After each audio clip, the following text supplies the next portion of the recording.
ഓം അമൃതേശ്വര്यै നമ. ആദ്യകാലത്തെ അമ്മയുടെ ഒരു തിരുനാൾ ആഘോഷ ദിനം. ആയിരക്കണക്കിന് മക്കൾ അമ്മയെ കാണാനെത്തി. വെളുക്കുവോളം അമ്മ മക്കൾക്ക് ദർശനം നൽകിക്കൊണ്ടേയിരുന്നു. ഒരു ഭക്തത കരഞ്ഞുകൊണ്ട് അന്ന് അമ്മയോട് തൻ്റെ ദുരിതങ്ങൾ മുഴുവൻ വിവരിച്ചു.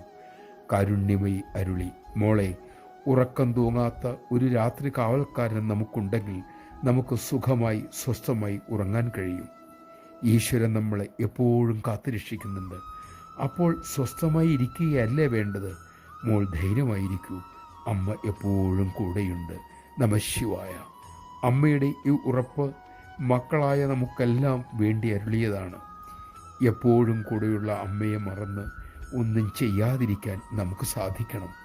അമ്മ എപ്പോഴും കൂടെയുണ്ട് എന്നത് മറക്കാതിരിക്കാൻ എപ്പോഴും ആ തിരുനാമം നമുക്ക് ജപിച്ചുകൊണ്ടിരിക്കാം.